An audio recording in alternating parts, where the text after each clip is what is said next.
I won't crash. That would be great. Let me get the volume up on our secondary, and boom. Okay, here we are. We're trying. Hey everybody, welcome back. We are trying a new game tonight. It is Graham's game called, as you can see in the title, Hellfire and Gunsmoke. We're in session 1. We had session 0 2 weeks ago. So take it away, Graham. Yes, welcome to this gothic horror action RPG of my own sick devise. Uh, Thank you once more Puppet. for everybody agreeing to try this out. I really appreciate it, and I've been looking forward to this for weeks. So, Same. without further ado, we start not at the beginning, but before the beginning. I would invite everyone at the table to imagine darkness. Just a blank black slate. And then suddenly a flick of a match as orange and red light dominates the center of the screen. Oh, I The, can't change my lighting. the Go ahead. camera pulls back gently, and we see a face illuminated by the flame as a woman brings the front of a cigarette up to the match and lights it, and we can see the embers are in color, but her face is in grayscale. In fact, the whole area around her is in grayscale. This is a memory. We can see this woman. She is in her early to mid 40s. She is sun-kissed skin, strong nose, uh, flowing brown hair with a streak of gray through it.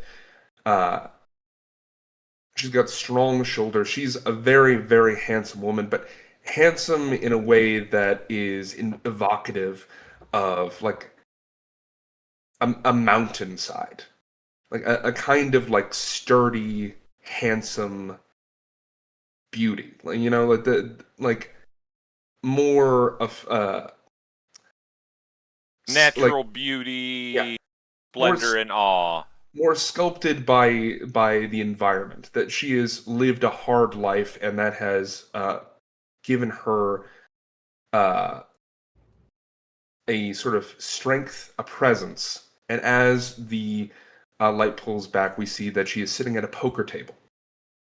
Uh, this poker table is lit by a lantern hanging off the wall, but once more we are in grayscale. Very few flecks of color here or there. We see someone pass by uh, uh, carrying drinks, and we see that she is sitting at the poker table with three other figures, though we cannot make them out at this moment. The camera pulls back and the aspect ratio shrinks. Um, we just see these three figures. Uh, she appears to be playing cards. She looks tired. It's been hours. This is the final hand. The air is thick with smoke. Uh, we can see several bottles spent on the table, chips scattered about. Uh, and as she looks down at her hand, Josie uh, gives a little smirk and looks up at you, the three figures, uh, and says, "Gentlemen, I think I'm about ready to call it."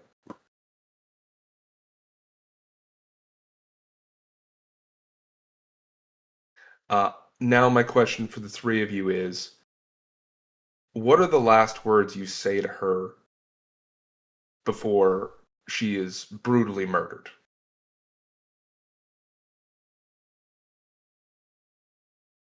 What are your final words to Josie? No pressure, Graham. This is a memory that you'll replay in your head probably hundreds of times. What are your final words to her?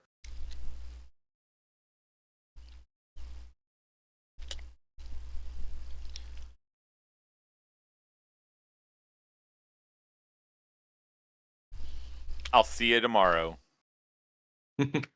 Oh, nice. Okay.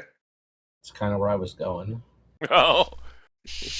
Or had we established something between you and her already? Kevin, do you remember? Or no? Okay. Well, then I'm sticking with it. All That's fine. right. You sure you don't want to come up to my room, Josie? She gives you a little bit of a glare, but the smile still stands.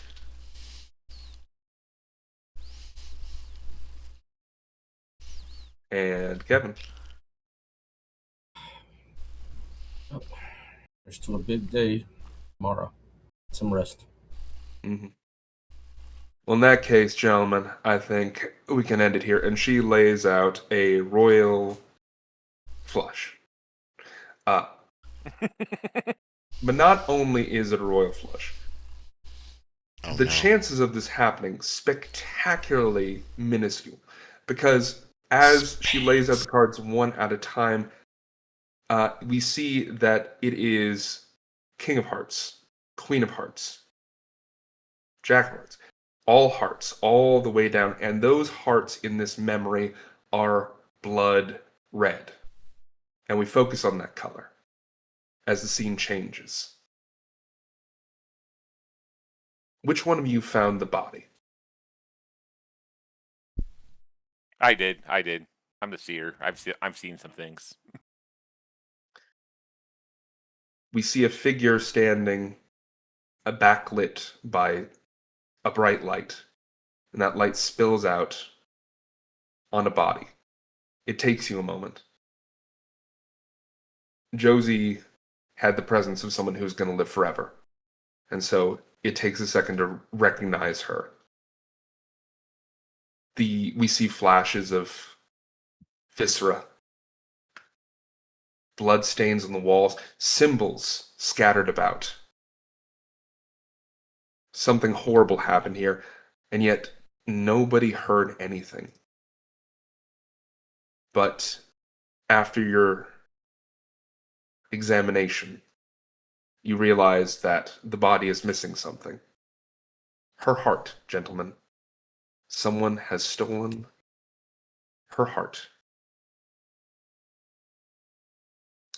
And I think the camera lingers on this symbol painted in Josie's blood on the wall. 4 intersecting lines, creating almost a hatch, dripping scarlet, the only color. And then we fade back to black as we begin our actual story. Now we start with sound. And then suddenly a burst of light as the sun-bleached Badlands spread out in front of us. We see a huge beast of a machine, the meat grinder, a tricked out huge steam engine plowing ahead. These heavily modified to install these huge rotating blades and plows on the front of this huge land vehicle that carries on with such force and momentum. It is coming into this sort of dusty, expansive plain, emerging from the tunnel.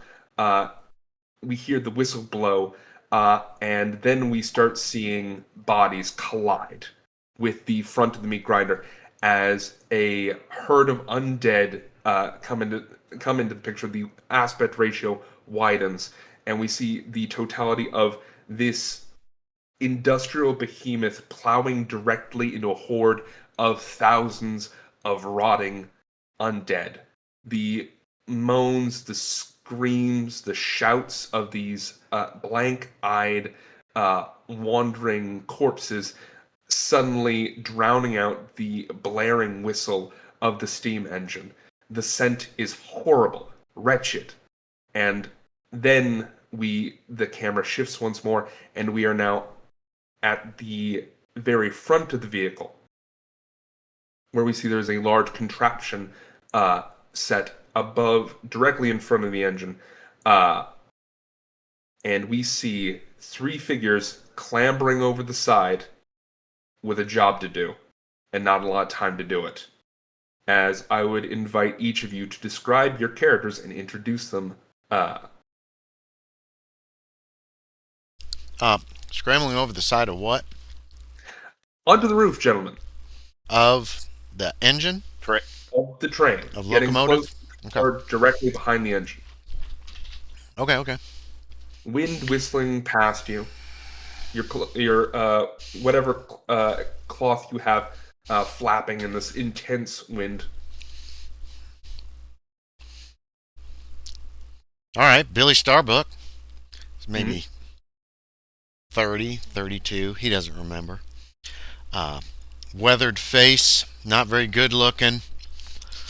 Couple scars on his, maybe a little scar on his cheek. He is wearing a white shirt, a vest. He's got blue jeans on and boots. Doesn't have spurs; they're too loud. He's got a pistol. He's got a Martyr B in his hand, cocked. Gun belt on his belt, lots of bullets in it, and wearing a really dirty leather hat, type cowboy, type fedora, type hat, pulled down tight on his head. Absolutely. Short hair, no beard, no mustache. Thank you. So your beard is like pulling back and flipping in the wind. No beard, no mustache. He's clean shaven. The mustache is flapping in the wind. No, he doesn't have any. He's clean shaven. Oh no. He might have like 5 o'clock shadow. Your 5 o'clock show is unaffected. Yeah. But the moment you come over, your eyes adjusting as suddenly you're plunged into sunlight. Pulling over, you can see approaching beyond. The train is moving very quickly.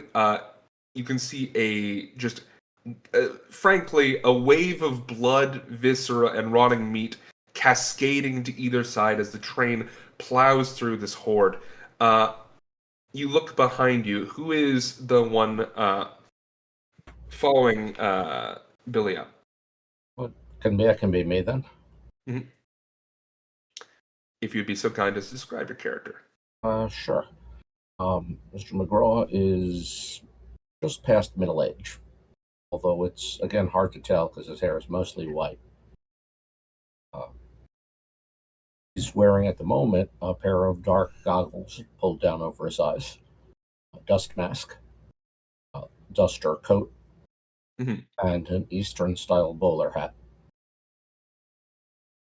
Actually more popular in the West than you would think. Oh, yeah. Also does not wear spurs. Not much of a rider. And over one shoulder is a bag with a toolkit. What are we actually doing up here on top of the locomotive? You have come here as you pull up, and a speck of rotten blood hits the left lens of your goggles. You've come here because this is a crisis. The train is rapidly approaching a mass of undead, which you can see in the distance. A creature colloquially known as a rat king.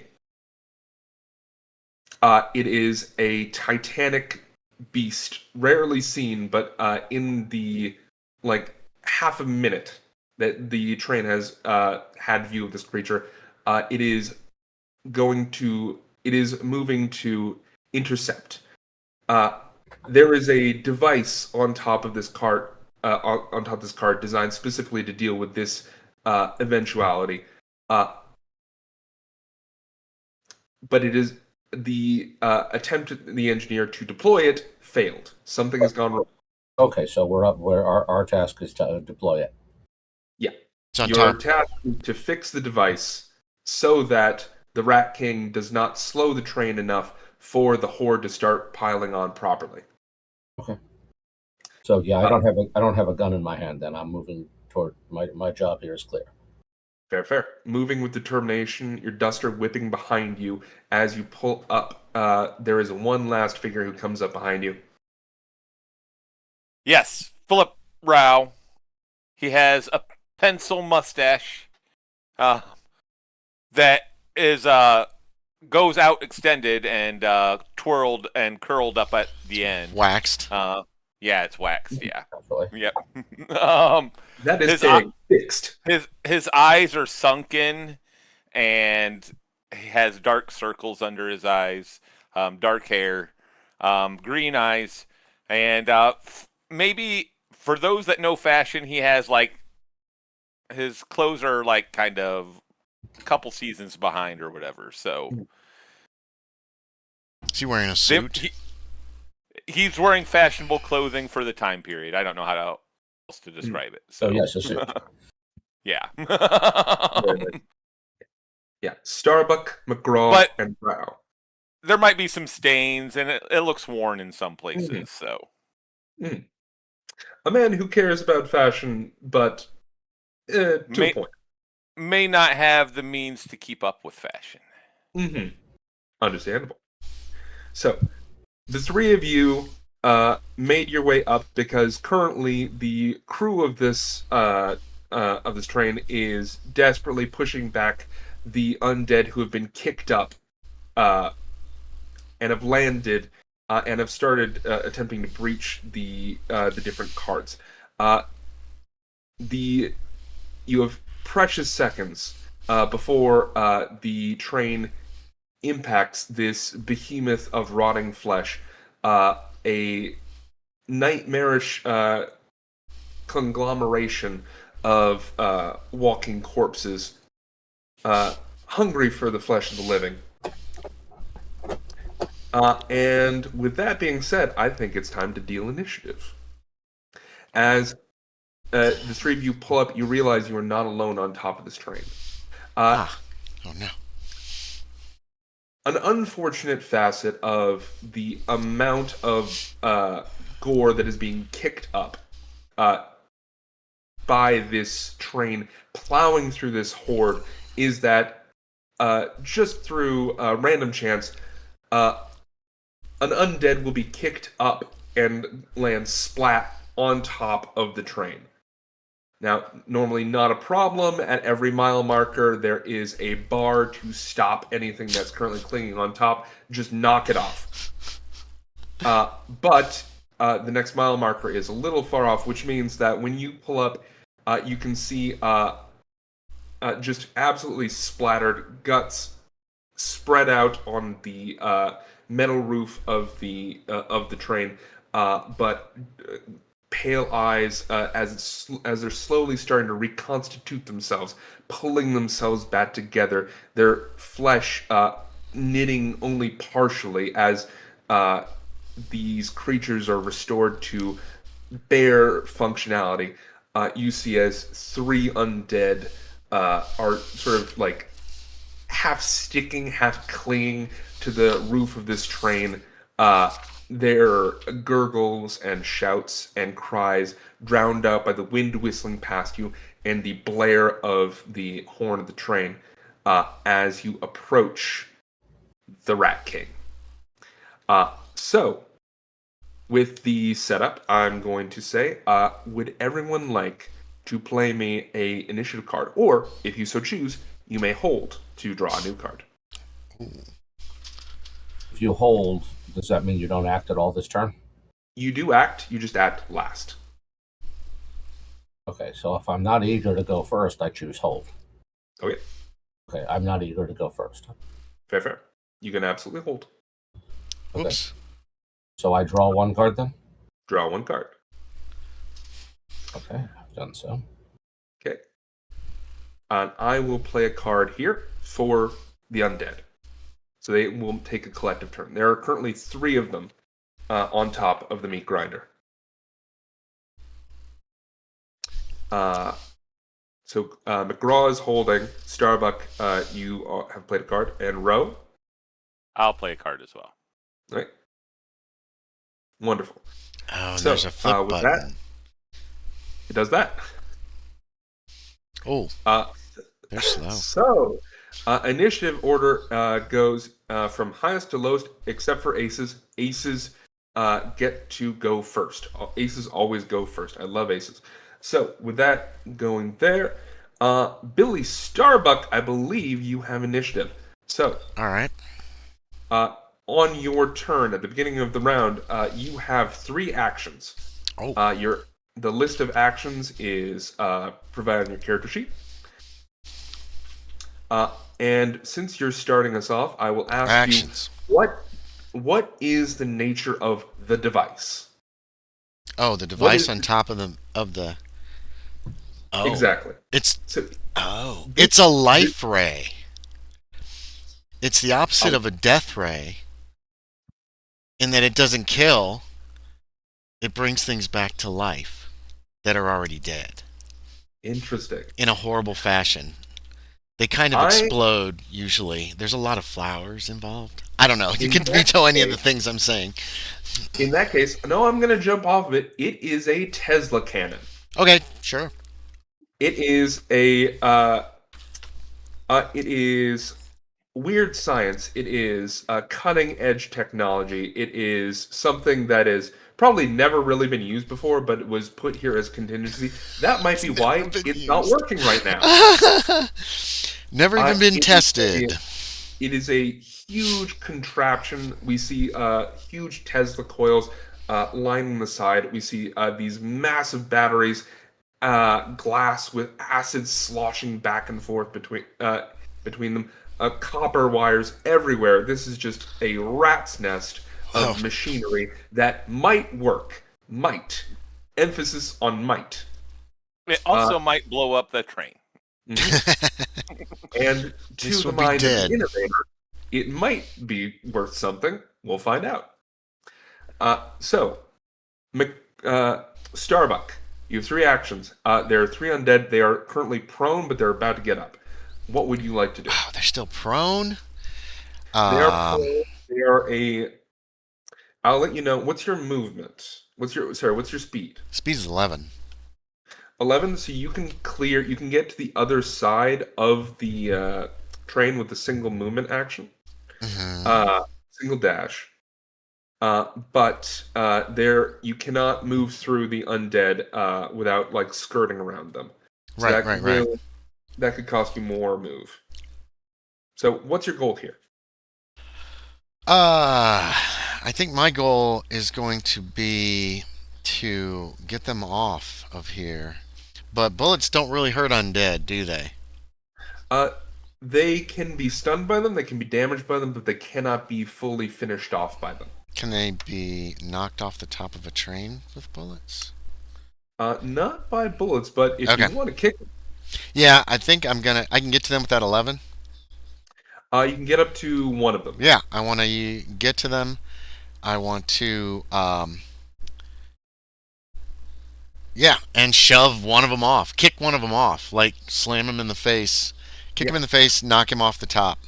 Okay, you stand up and sort of doing a bit of a squat walk to, brace yourself as the wind's whipping past you on top of this train. You make your way over the nearest undead. We see, from its perspective, it looks up at you and just sees the bottom of your boot. This is going to be a dare. This is our first dare, actually. Right. So in that case, I would love to explain to the folks at home how dares work. When I call for a dare, I do not tell them what number to roll. In fact, they tell me what number they're going to roll by combining some of their stats. Yeah, the aspect. Yep, an aspect, a skill, and a knack. So, you total that all up, and that becomes your dare. If it's a particularly difficult action, I might assign a toil to represent the difficulty. But for this is an undead, this is a very weak creature that's already suffered a tremendous amount of physical damage. So, for this, I'm going to say the toil is going to be 0, so it's just going to be whatever number you give me. Right. So I'm going to go for celerity. Mm-hmm. I'm going to be using not so much strength as agility. Athletics. You're getting up. It's 8 and 6 is 14. But I need to do push for my knack, don't I? Is You don't push have to. physically pushing something? Yes, push is I physically have pushing. no points in push. You don't have to. The knack is optional. Oh, okay. Especially if you don't have points in the thing that you should use. So 14. So I need to roll less than that on 20, right? Yeah, so you roll a d20, and you're trying to roll under your target number. Under. A 6. A 6, that's a success. You make your way over to the nearest undead. This creature looks up at you. You see this sort of pallid flesh, these empty gray eyes, yellowing teeth, its jaw literally distended, but slowly you can see the skin beginning to knit itself back together as its like arm slorches back into a socket, but incorrectly. It begins to pull itself up to you to try and get at you to bite at your living flesh, and you just kick it. Yep. Like a square fucking football. I want to send him flying. What does it look like as it tumbles over the side? The head flies off as I kick it, and the body follows, rolling over backwards. Bounces once off of the side of the locomotive near the wheels, loses 1 foot underneath the wheels, and hits the ground and rolls away. Sure, you're not looking at it right now, but just as the body bounces like kicked up after it like gets crushed partially under the wheel, it knocks about 3 or 4 other undead over. Nice. From the pure momentum. Wonderful. So first action was move, second action was kick. You have 1 action remaining. You can use it, or you can choose to hold it to interject, which is interject is one of your reactions. Okay. Nah. Let's be dynamic, and then I'm gonna shoot one of the other ones. Absolutely, 100%. So for this, you just roll your damage dice. Okay. So damage dice.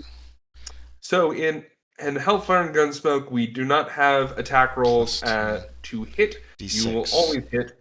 It's just how hard you hit and how accurate your aim is. That is the question of when we roll damage dice. Mm-hmm.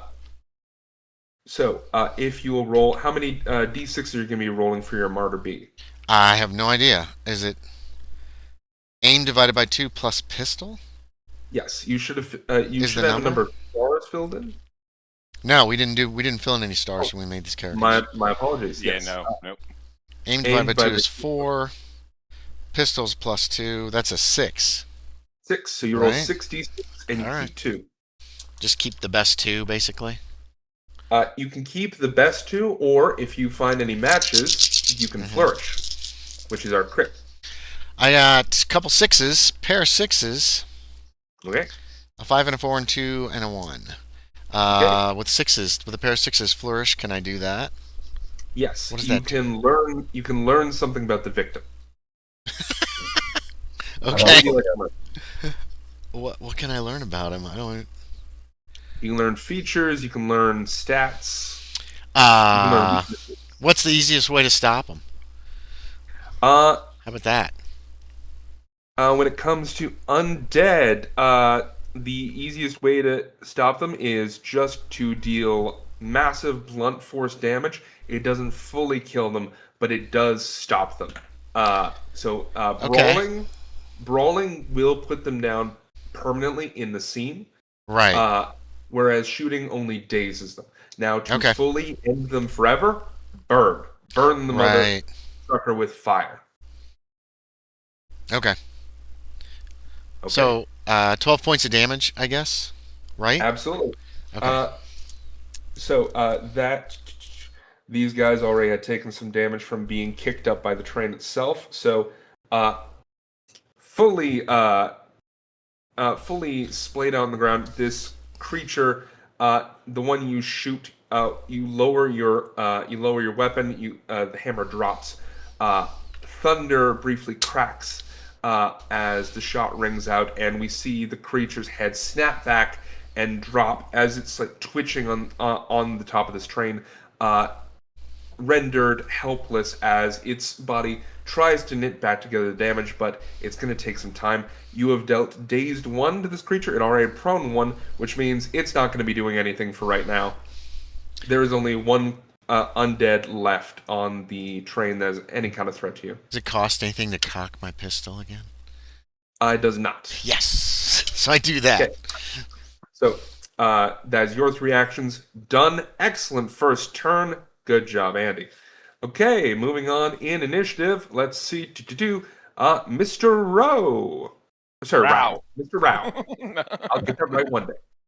No, you're fine. Mr. Rowe. I'm not doing it opposite, Andy. I'm not. So yeah, he's gonna. He has a speed of 10. Can he move up to the last one? Absolutely. And he's just gonna like try and knock it off with his fists or whatever. So. Okay. Absolutely. And this will also constitute a dare. Okay. You are just going to grab hold of this creature and hurl it off the side. I would like you to tell me what number you're making. So what do you feel best reflects the action you're taking? Oh, I was literally going to like just try to punch him off or whatever and just use my fist in all honesty. The fist can't move him by itself. So okay, well, or whatever. I don't know. Yeah. I think fight definitely qualifies here. Right. I'll do celerity as well. So Do you think this implies speed though? Because you're physically like hoovering and hollering this guy. There's an amount of physicality to it. Okay, so you want me to throw my speed in there, or?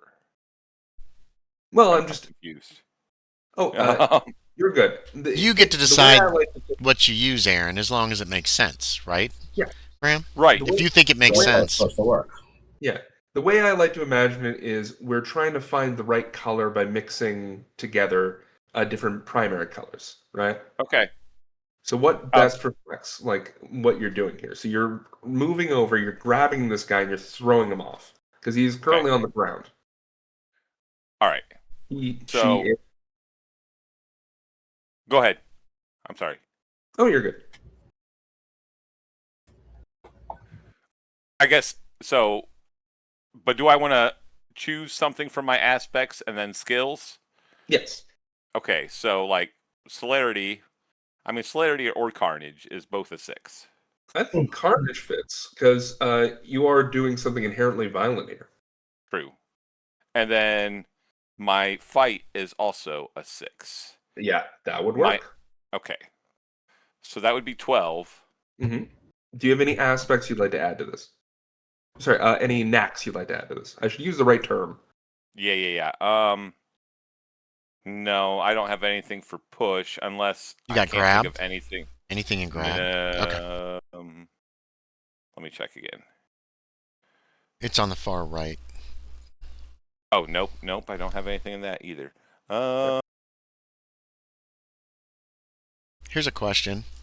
While Aaron's thinking about this, if I decided to fight somebody and wanted to pistol whip them, could I use my pistol for that, or is that straight up just for shooting?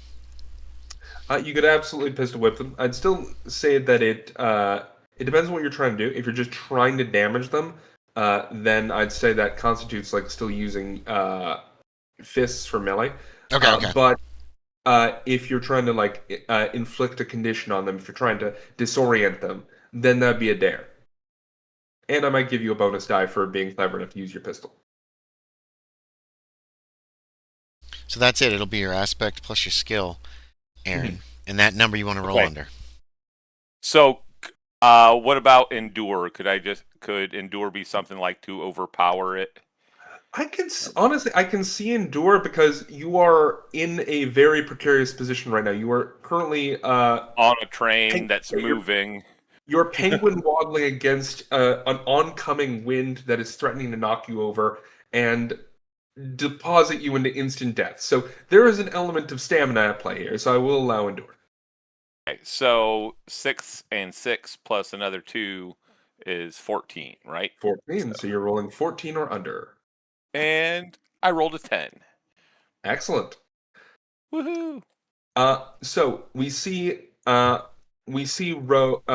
Phillip. I got it. We see Rowe make his way over to the next nearest undead. The other one currently twitching on the top of the train, completely unable to defend itself. So you make your way to the one that's still rousing, that's still attempting to rise. You can see this is was once a larger man. Patchy scraps of hair remaining. A good chunk of the skin has peeled off the face, just revealing like raw sinew. One eye sort of drooping out. You grab him and pitch him over the side. Describe how Rowe does this.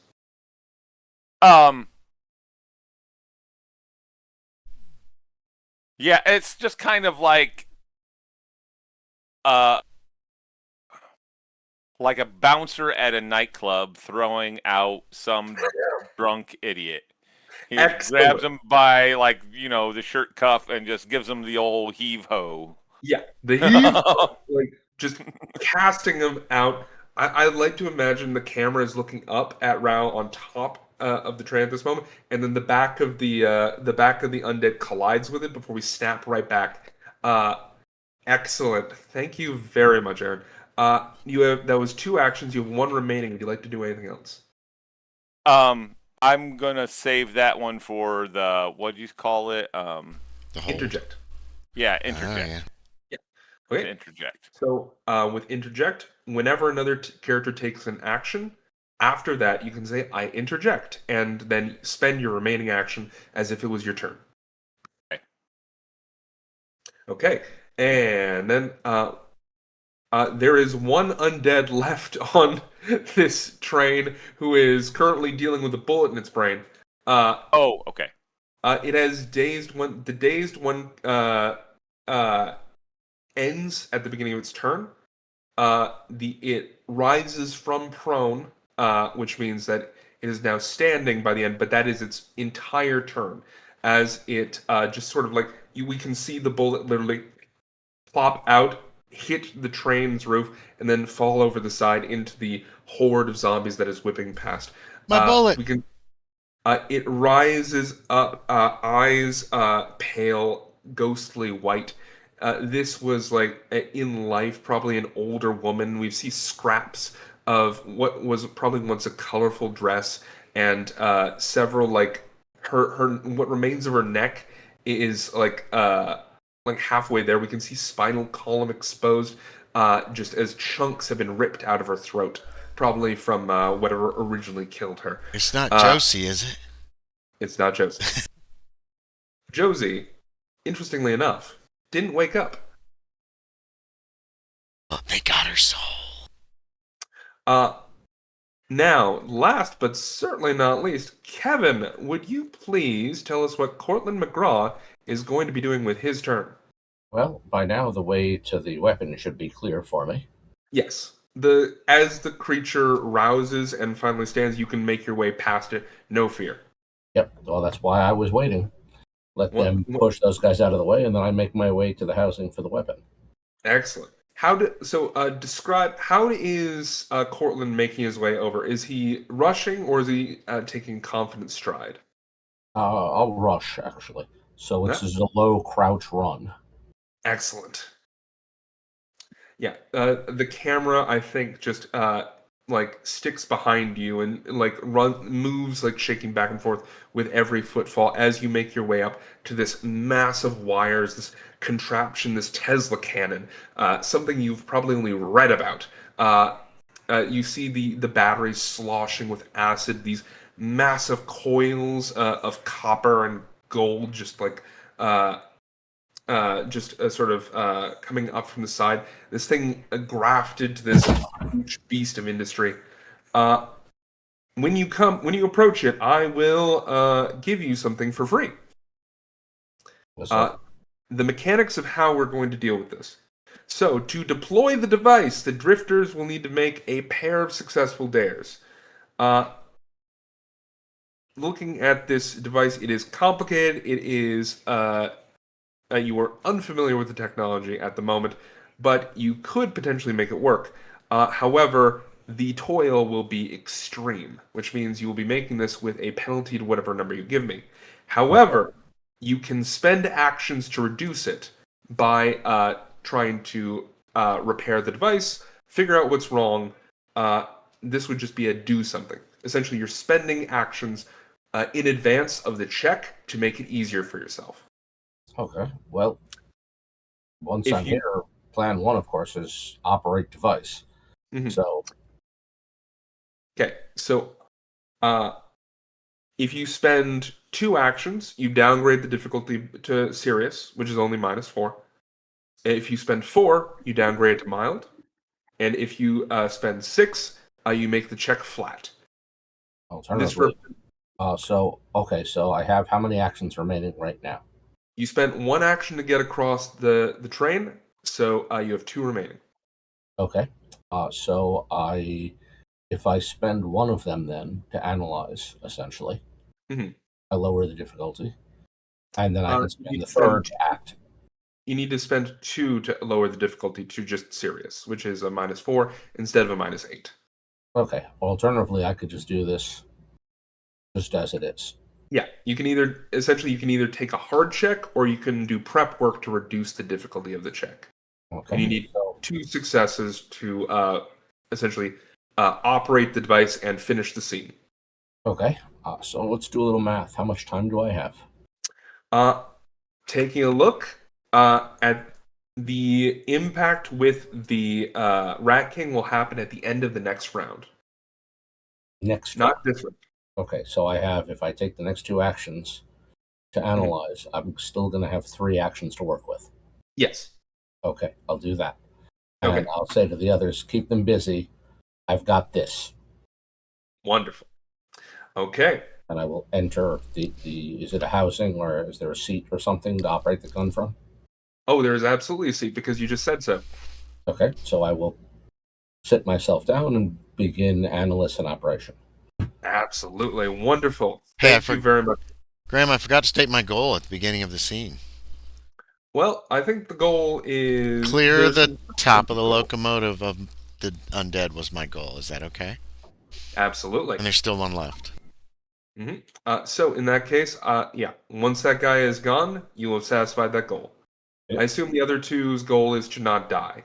Yeah, I'm a big fan of not die. It was actually going to be like to assist. Keep Cortland clear of zombies or whatever. Make sure he can do his job. Yep. Wonderful. I think that works fine. Okay, in that case, that ends our first round of combat. Great job, everyone. I'm going to hit the reclaim button, and now I have 3 cards to work with. Hey, Thank you very, very much for that. How long does a round last, approximately? In actual time? Lasts approximately as long as it lasts. We're loosey-goosey with time here. You could... You're talking like 5... So we're talking like 5 to 10 seconds. Yeah. Okay. So, with Cortland planted in the hot seat, with Starbuck and Rowe having cleared the field a little bit, there's still the matter of the undead at the front, as suddenly 3... let me roll the die, actually. Yes. 3 more rotting projectiles land. Splat, splat, splat, this time towards the end of the train, as... 3 more undead are kicked up. I'm rolling this at the beginning of every round. More undead will join the scene. Until either you all die or, The weapon is operative. Yeah, sure. Let's go with that. Okay. So with that, more damaged undead enter the scene. Let us play our initiative cards. So I'm going to play 1 card here to represent the undead. Okay, I'm gonna play this one. I'm gonna hold. Okay, please draw a card then. Yeah. Okay. All right. So let's flip. Okay, so Billy Starbuck gets to go first, followed by the undead, followed by Cortland. Okay. Okay, and then finally, Rowe. You say Phillip as well. There's 3 lying on the ground currently, Yes. and there's 1 standing. Yes, only one is going to be able to be able to move and attack. The others will be able to get up and move on their turn. The one standing, is it close to the edge? Well, so here's the thing. A tile in the system is roughly 2 meters, thereabouts, or like closer to 5-ish feet. So the top of the train is only 2 tiles wide. So technically, you're always next to an edge. Okay, fair enough. Awesome. Okay. So I'm going to shoot the one that's standing. I want to hit him in the knee so that he topples, so that that leg goes under and sends him over the side, if I can. Ooh, interesting. Okay, this would actually be another dare. If you're trying to specifically remove them from combat altogether. Yeah. I mean, 3 are prone. I can't really use the gun to do much to them. I'm going to have to actually try to kick them or something. But True. So one of them, this would be considered a maneuver of sorts. So you're making a dare. What is the number you're going to give me? I'm going to give you 18 with my celerity, aim, and my pistol. Okay, I'm going to say that you're aiming for a very specific body part. It's not the hardest thing in the world, but it is difficult. So I'm going to give you a -4 to that. So your target 14. number is 14.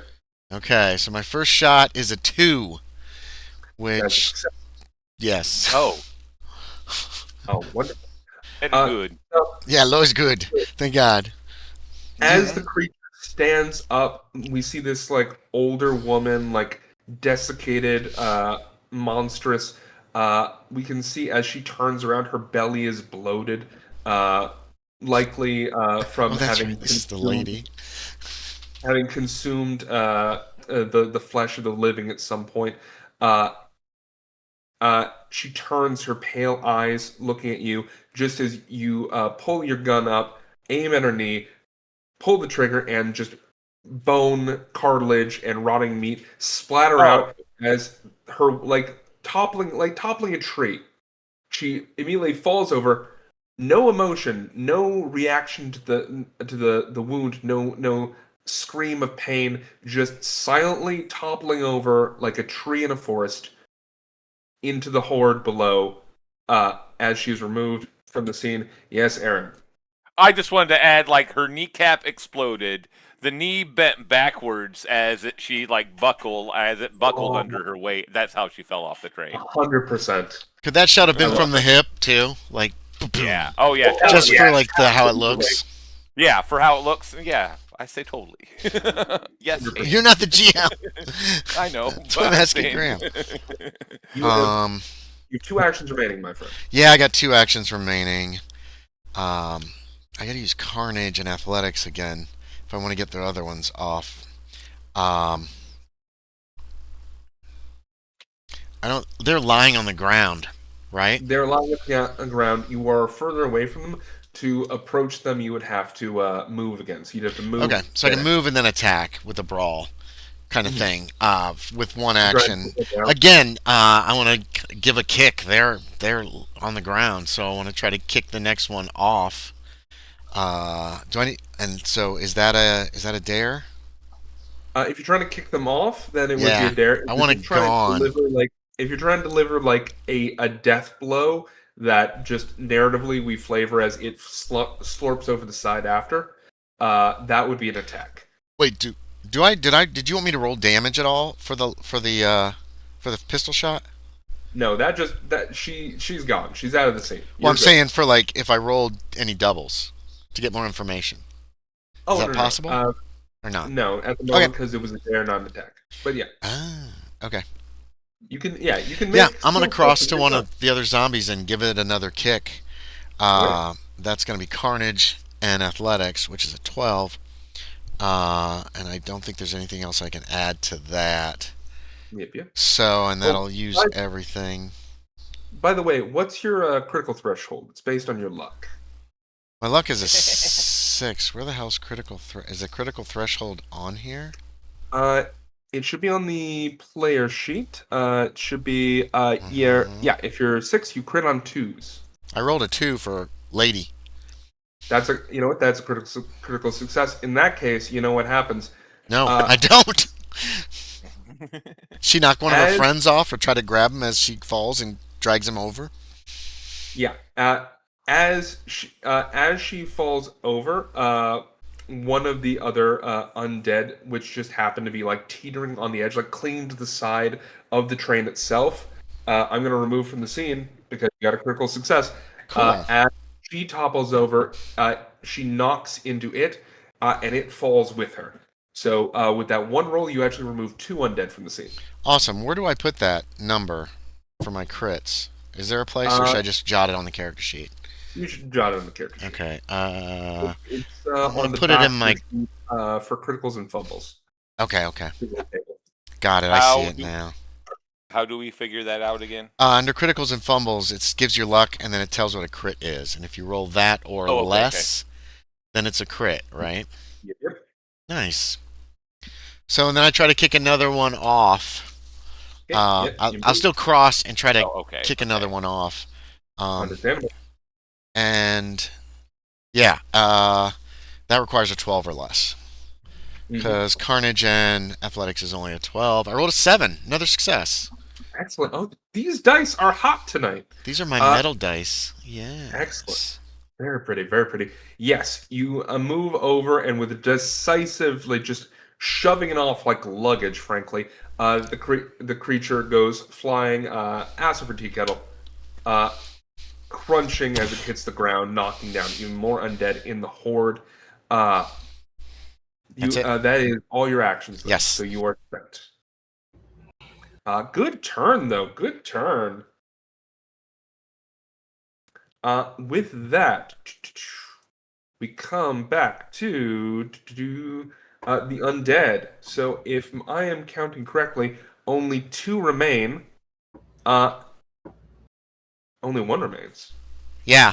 I shot Lady. She dragged another guy off, and then I kicked another guy off. There's 1 left. Right. Good point. Thank you for double checking on that. I look at Rowe like I'm giving that guy to him. I'm like, one of those. I'm going to say, though, that because you moved up, you are close enough for as it rises, it is going to be able to get 1 attack on you. Oh, no. As it pulls itself up. Describe how this undead, like, what does this undead look like as it rises? It doesn't have a lower jaw, but it's not trying to bite me. It wants to beat me. As it stands up, he's wearing, actually, he's got a straw hat. And he's wearing overalls, and he obviously was either bloated or he was very fat when he was alive. And no shoes. It's funny that you say this, because this gentleman isn't your typical undead. In fact, this is what we would call an undead Hulk. Oh no, for me. That's bad for Billy. All right. That's why I offered him to Phillip. Because Phillip just threw a guy off. I've been kicking him off. This Hulk rises probably a solid foot above you, like slabs of rotting meat. It just glowering at you, this sort of dull, expression, missing its lower jaw. Whatever remains of its hair hanging off the side, scalp literally peeling off. And it is going to attack. Me. Is going to brawl you. Yeah, so what happens here? That's great. Well, what I need is more dice, first off. Oh, no. No, you don't. It looks bad for Billy. What is our hit points in this game? Blood. Blood is hit points. But grit goes first, right? Grit goes first. Okay. Okay, and there we go. Okay. Sorry, I just need to get my D10s out. Yay. No, you don't. Is there any chance of dodging, ducking, or blocking this blow or not? Well, that's what your grit is your plot armor. It's how much damage you can take before you actually start taking damage. You know? So that represents you ducking, you dodging, you again taking superficial damage. and you are going to take 16 points of harm. Jeebus. Okay, I still have grit left. As the creature, this beast, it seems to have like some memory of its movements, motor functions carved into neurons that are barely firing. Arms that are so used to punching that even in death, like the muscle memory like takes hold. Yeah, it's just muscle memory.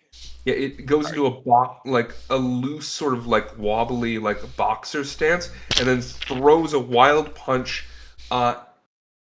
You barely catch it on the shoulder, and it just through the amount of force that it is able to do, it does in fact push you back 8 feet as Off like the train. No, back. Just straight back. You are pushed back from it. You land, skitter back to your feet as you are knocked further back towards essentially the front of the train. Oh, okay. But it deals a mighty blow to you, and you can tell that on next turn it is going to start advancing. That is the last of the undead currently on top of the train. But more will come. I wish I'd have kicked that one off. I wish I'd have known he was big before. Well, you were the one who narrated that. Thank you for that. I appreciate the gift. I hate you, Graham. I hate you so much. I know. I feed on it. You're a monster. I love it. Who's Graham? I'm the broker. Cortland McGraw, I believe it is your turn. Yep. So I'm in position. So now it is time to sort this weapon out and operate it. Mm-hmm. So that's what I'm doing. Yeah, you've taken 2 actions. So describe me on your last turn. You were analyzing. You were figuring this out. Like, how are you going about that? Like, what does that look like to the viewer of this imagined movie? It doesn't look like much of anything because you can't see my eyes moving back and forth much. Just flick. Yeah, just taking everything in. Just the goggles. Quick. Yep. I love it. Okay. And then I grab the control levers and set to work. Okay. What do you think this would be? This would definitely be a dare if you're trying to operate the machine. So, absolutely. I would imagine craft and no. Craft and no fits perfectly here. And then, depending on what you want to call this, either science or occult. I think either would apply here. This is definitely the fringes of science as we understand it. You can see there's a lot of brass carved with like runic symbols. Part of the science of this world is derived from alchemy. It is like partial of the science that we know about, charged with like aspects of mysticism and words of power derived from supposed language of celestial creatures. Okay. Well, I have 2 in either one, so I will use either one. It doesn't really matter. 6 of one, half dozen of the other. So that gives me a total of 18. 18 minus 4. It would have been minus 8, but because you brought it down, it's much more tenable. You've gained a modicum of understanding of this. And I think you can also now diagnose the flaw of the machine. Sitting here, there was a cable that would allow for remote operation from the engine of the train, but that cable has been severed.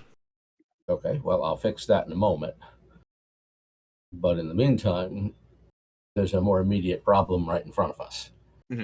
So, action 1 is turn thing on and fire. Okay. So please make the dare. So you're trying to operate this thing. I roll 11. 11? 14. That's a success. So I am going to fill in. Oh, I also, hang on, I think I actually need an even bigger number. Or a smaller number because, bigger number because doesn't Flash of Genius help? Add half level to hand when creating, modifying, or breaking something. Yes. Yeah, I think this could. I think this could fit. Let's see. I mean, not that it mattered. I succeeded anyway, but I don't know if there's a degree of success that makes any difference. Well, what's your luck? Luck is 6. So then You crit on 2s. yeah, you crit on 2s. If you want to mark a stress, you could gain a bonus die, which could allow you to crit. If you crit, I'll just give it to you in 1. Well, it's a flat burn. I could burn cards to gain a bonus dice too. No. Wait, unless... That's what Flash of Genius says. Burn cards to gain bonus dice. Oh, sorry. Modify break or... No, you're right. Half You level. are absolutely correct. Yes, you can do that. I'm sorry. I misremembered my own. So if you'd like to fish for a crit, you can burn. You can discard a card right now. Okay, so you know what? To guarantee success on the first try, I would have done that. So Sure. I will discard. Where do I discard? Up here. In the top right, yeah. In top right. Yeah. I'll discard that because I would have done that regardless. So even though I succeeded the first time with the first roll, I wanted, because if I take a bonus die, I take the better of the 2. Yes. Okay, so yeah, because this is important, I would have burned that to gain 2 dice. Both succeed, neither crits. So Okay. call it 8. Fair. So the first, you absolutely get the first success, 100%. Describe how it looks like as you begin interfacing with this contraption. What does this look like?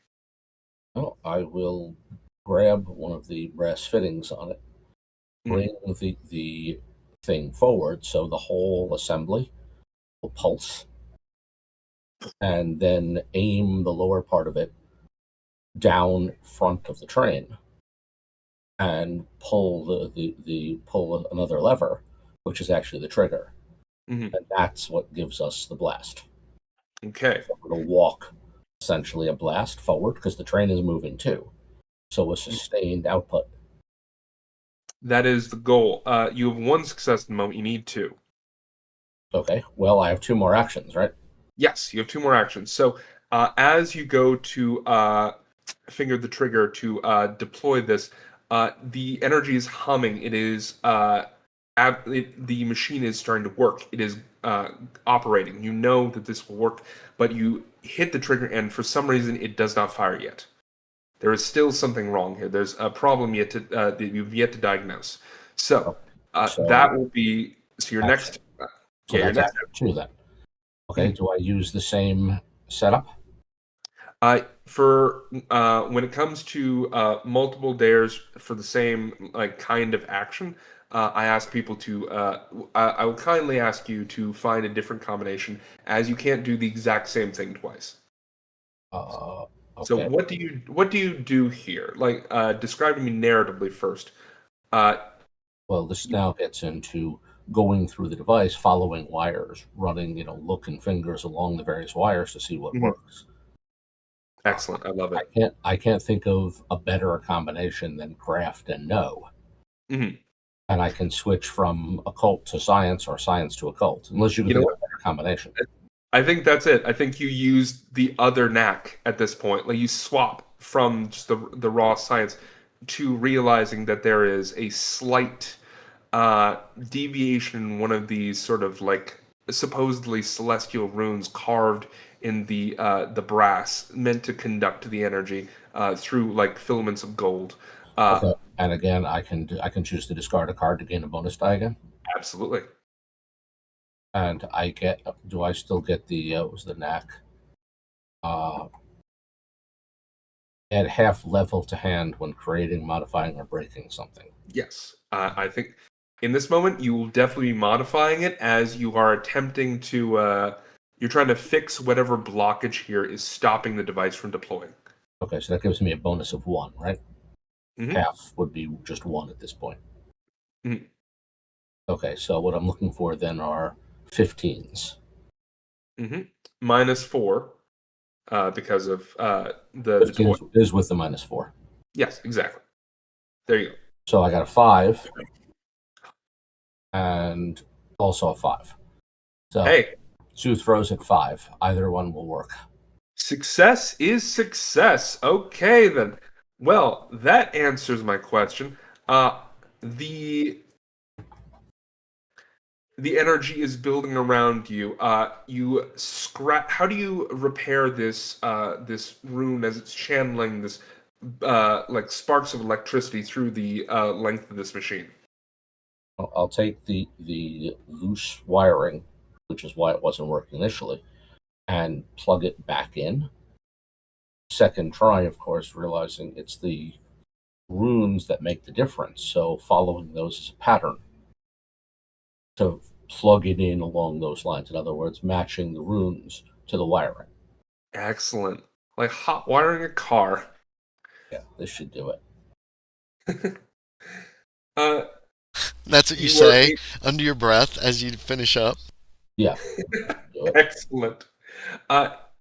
You you repair the machine and are able to hop back into the hot seat just as that huge undead brute is making his way towards your friends behind you.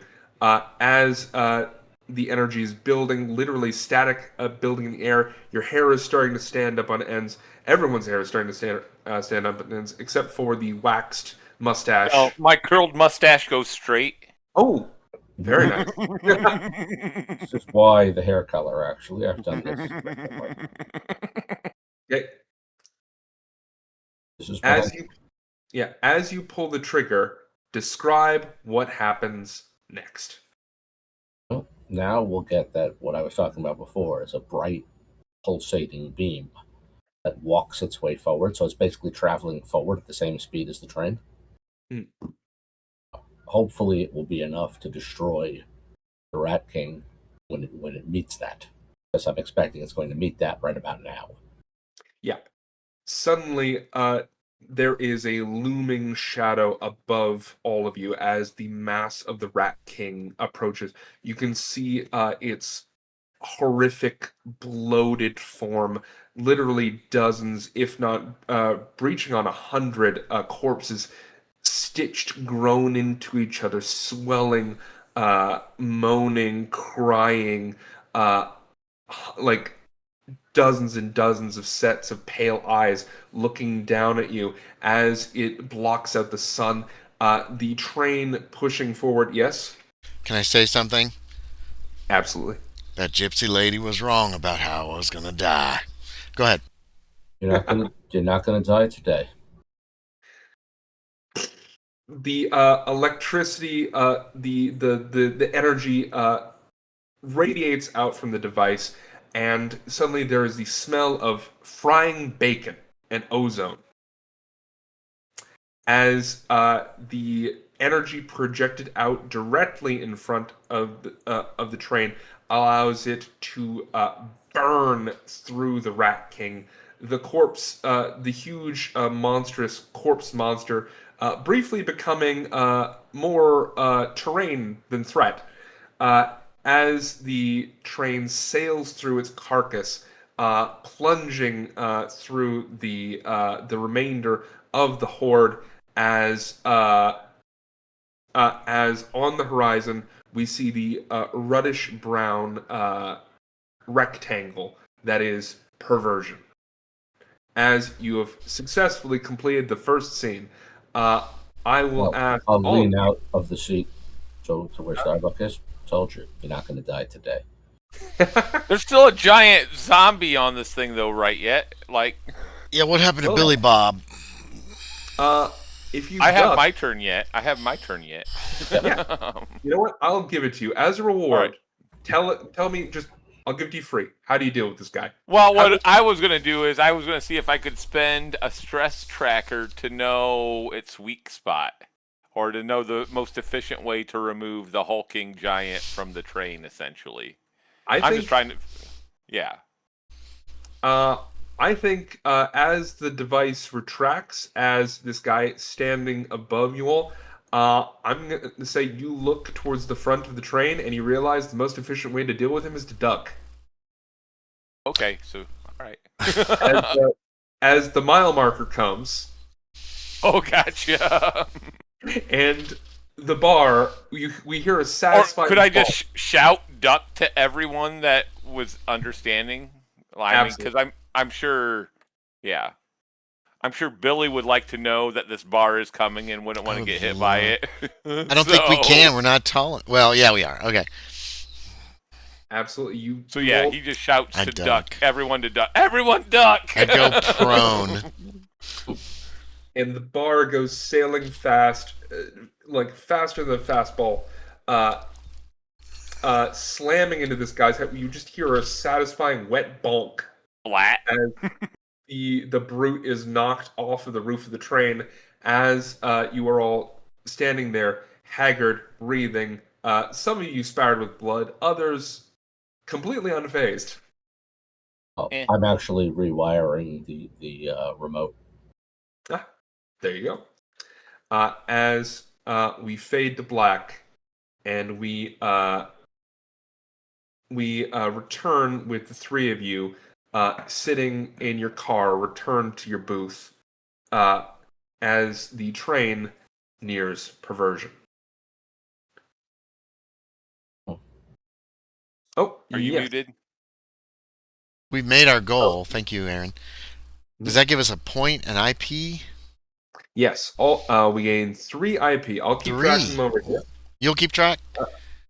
Yeah. Okay, that's fine. We can all keep track, actually. All right. Together. So 3 IP. The way this works is as we go through the night, as you complete goals, you build up IP, and then at the end of the night, you get to divide your accumulated IP amongst yourselves. Oh, okay. Oh, okay. So we got 3 IP. Okay, so yeah, gotcha. So you keep track of it. I'm not going to bother. Okay, yeah, no worries. Until I get my own points, I'll keep track of that. Right. How about?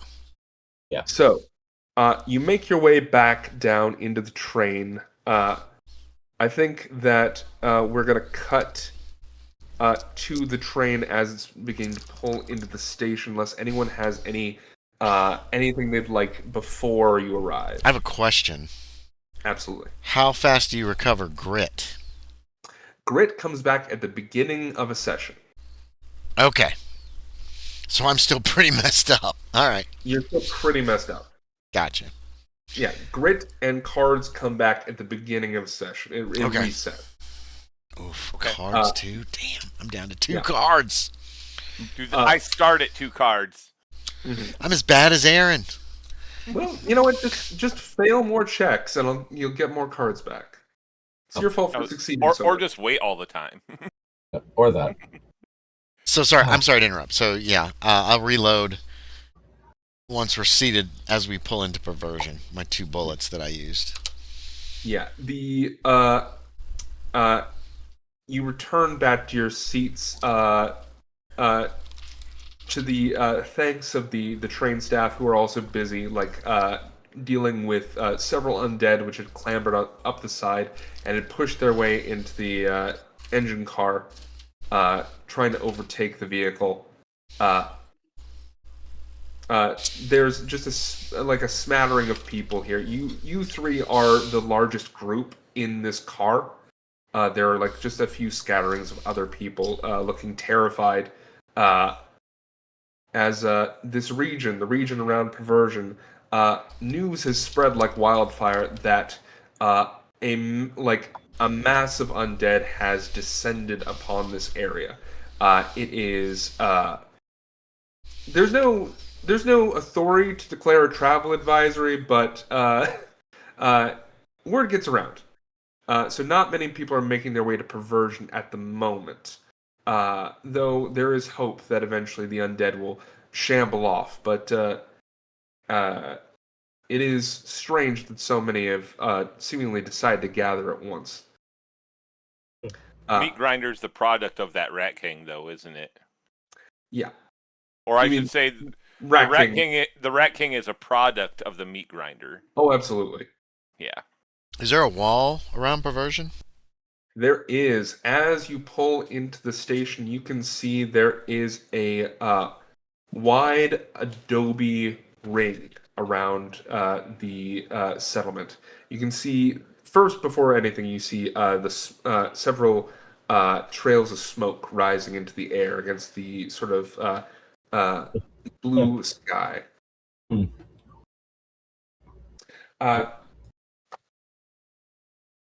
The Perversion itself is a walled settlement. Didn't used to be, and so as you are coming, you can see like the scrub brush and eventually ends and the ruins of buildings begin. As Perversion was once a much wider, spread out settlement that had to retract inward over time, just to deal with the ever growing population of the undead. You can see palisades set up on the old road to town, in which there are squirming corpse walkers, literally having impaled themselves walking towards the settlement upon the palisades.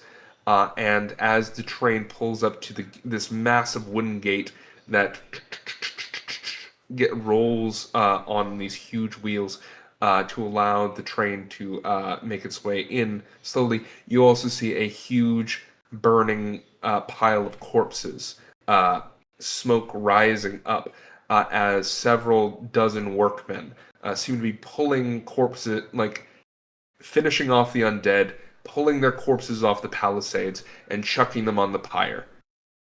Sort of day in, day out, just slowly weeding down the population of undead. Like in Simpsons, they have that ever-burning mountain of tires that are constantly on fire. This one has one of zombies. Yep. Exactly. Oh yeah, the one of the tourist attractions of Springfield, the eternal tire fire. Yeah. It's more like the burning bodies from The Last Man on Earth. I didn't see that in its entirety, but Oh, we're here. We see the meat grinder roll in to a dilapidated station, barely cared for. The staff hops off to remove whatever luggage there might be. Inside the walls, the gate rolling shut, we see a wide area with several dozen large pens in which we see herds of cattle. Huge towers of feed set up along one side, a path that curls up. A Perversion was built on a series of hills, so the path rolls up towards the sort of like secondary inner wall of the town, where you can see a lot of fires, or probably like cooking fires, like a lot of the actual like inhabited structures are. There are a few like scattered farmhouses in this inner wall, and the inner wall is like quite expansive. It stretches quite a bit out. But besides the herds of cattle, you can also see that by the inner gate, towards where the actual town begins, there is an amassed crowd. Well, we're here. I was going to say we should find a place to stay, but apparently something is happening.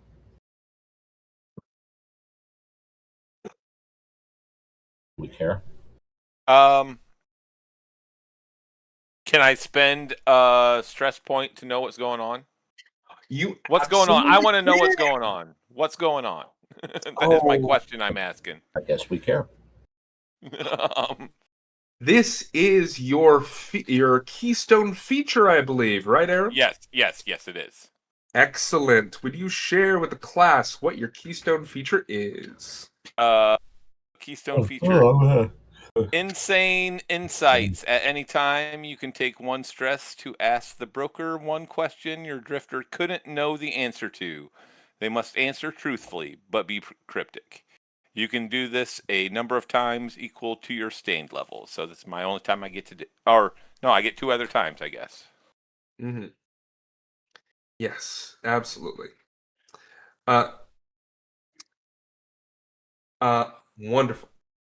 I have an answer for you. Right. How does this power manifest? So you are stained. You have been touched by the dark, by that which lies between the stars, that which hides behind the thin flesh of the world. how does this power manifest? So he just kind of stops. Like, if he's sitting down, you probably can't tell as much, but if he's walking, going somewhere, he just stops. His eyes roll into the back of his head, and he's just blank for a moment. Okay. In your inner world, what does this look like? It's almost like a waking dream, I guess. That gives him some sort of insight. He seems to see whatever, or he hears the conversations of what people are saying, basically. Mm-hmm. So, however you want to give me that information. Interesting. I like to think you said it's like a waking dream. Yeah. I think in this moment, dream logic briefly takes over. As your eyes roll back in your head, we see the dusty Badlands spread out before you, and in the middle distance is the skull of a buffalo, sun-bleached, half consumed by the dirt beneath it.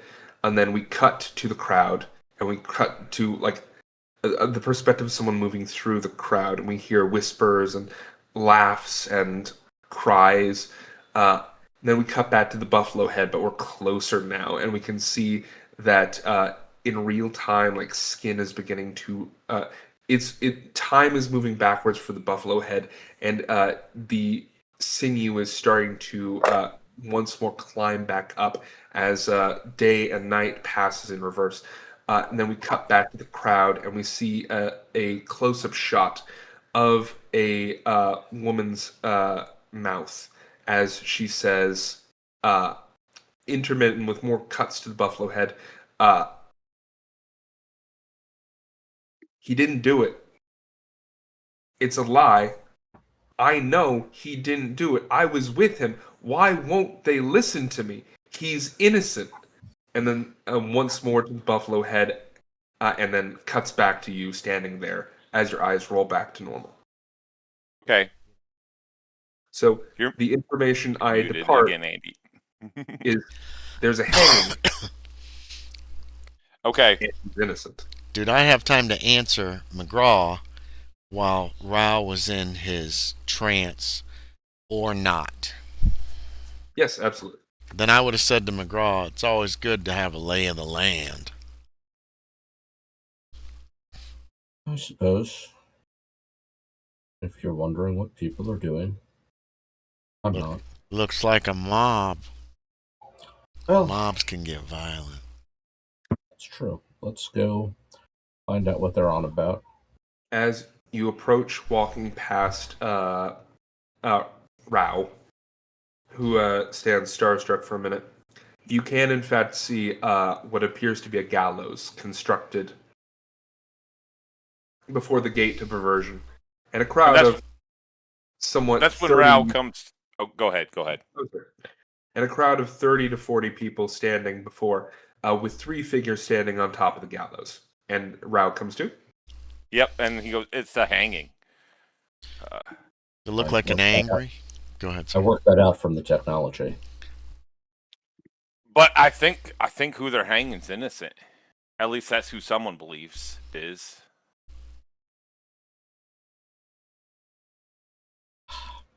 There might be more to this hanging than anyone knows. Well, suppose we should find out then. I just kept walking while they're talking. I'll move into basically to the back of the crowd, and just sort of the first person I encounter, like, hey, say, what's the hanging about? Yeah. So we see the 3 of you walk through the sort of expansive outer ring, past the livestock pens, up to the back of this crowd. And we can see it's a scattering of people, mostly like townsfolk. You see people coming out in like work clothes, several dozen what appear to be like proper vaqueros, cowboys, people whose job is to move cattle around. You see working men, working women, couple of sex workers scattered around the prostitutes scattered around the crowd. Ladies of the evening. Ladies and gentlemen of the evening. Looking up at the stage before you. One of them turns around. I'm going to say this is a man in a butcher's bib. He turns around, looks at you, arms crossed, and looks back up at her. Another cattle rustler. Fourth we've had to hang in as many months. That's Graham? Yeah. How the hell do you rustle cattle when they're in, like, stockades and things like that? That's a great question, Andy. Okay, that's what's going through my mind. I just the cattle got here somehow, so I hadn't given it much thought. I didn't say it. It's just thinking about it. Yep. Don't know how he did it. Just count every other day. One fewer cattle. What kind of rustling is that? I don't know. Who the hell rustles one cattle? I don't know. I just cut them up. One cow. I One cow. Two. I point at McGraw.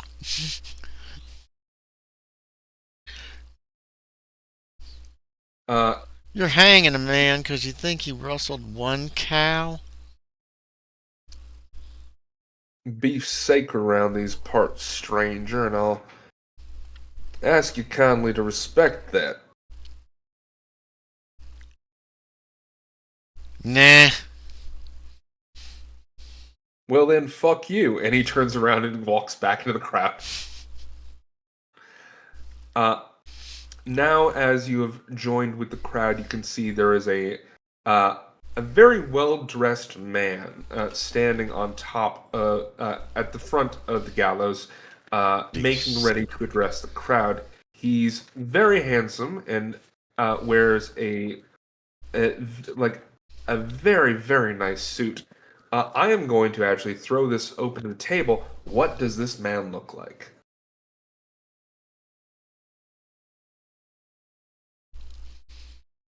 Colonel Sanders. Little Sanders? Colonel Sanders. Colonel Sanders. Okay, white suit, white mustache and goatee, full beautiful head of hair.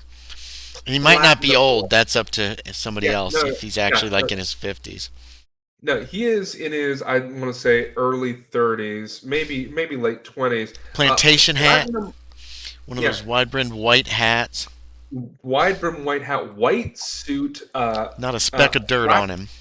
Yeah, platinum blonde hair, not a speck of dirt on. That black sort of, I don't know what you call that kind of tie or whatever. But bowler tie. Yeah, something like that. Black shiny boots. Shiny boots. This man looks incredibly out of place, and yet he commands attention. Your eyes are naturally drawn to him.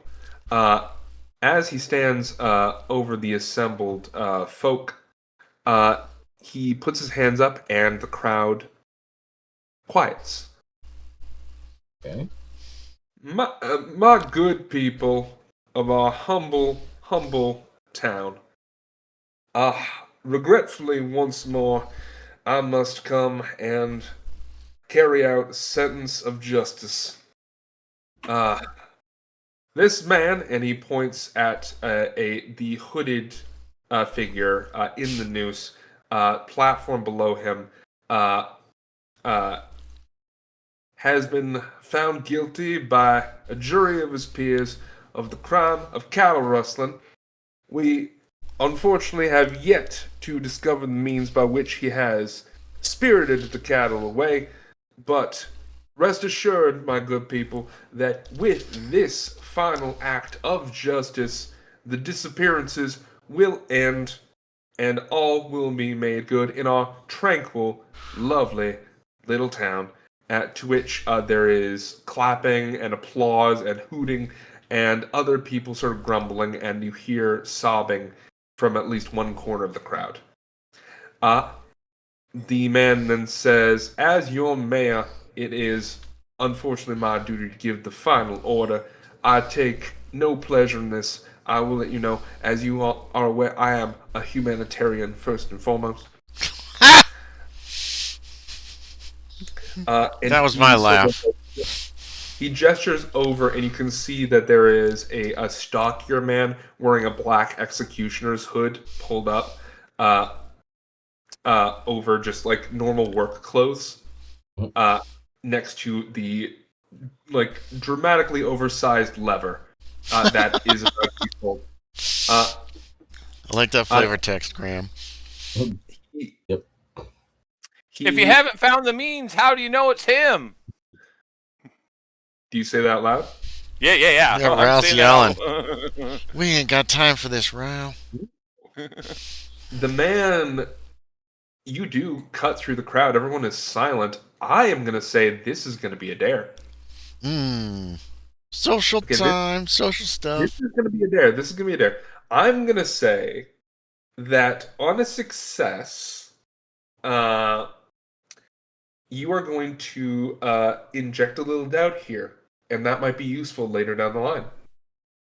All right. You, in your heart of hearts, know this man is innocent. You don't know the circumstances quite yet, but you do know he is innocent. This is a wrongful execution of power.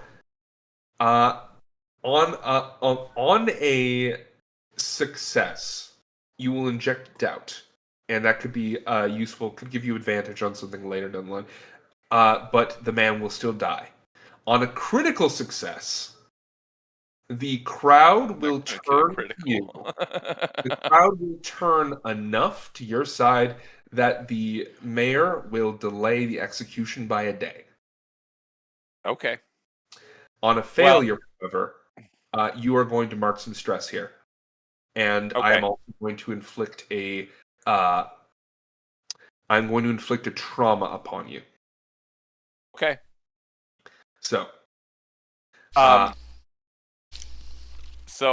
you want me to pick my aspect skills and knacks? Yes. For my role. So I want to use empathy. For the accused, my feel, and then insight. I will absolutely allow that. Was that that 18? 18. I think because you are a stranger walking into this situation with no cards in the game, no dog, nothing. Yeah. I'm going to say that I'm going to ratchet this difficulty up. It is going to be -8. It's going to be extreme, so it's going to be a 10. 10. 50-50. And I got a 13. That will be a failure unless, did you want to spend a stress to invoke insane insights for a bonus die? Sure, I'll do that. You're technically pulling on your insane insight. Yeah. I'll give you that. I'll just remind you. You can invoke your features to gain bonus dice. Okay, yeah, so as I already did once. Oh, I gotcha. Okay, I guess I may have not. So what's a bonus die mean? He just re-rolls? A bonus die is an additional d20 you roll alongside, and you take the lower of the two numbers. A penalty die, same as Call of Cthulhu. Yeah. Yeah, so it's advantage, disadvantage, essentially. Yeah. 6. 6 was my other one. So that would be a success. Success. You see this man, a man you do not know, who you know to be innocent. I feel to be innocent, but you know it in your bones. All right.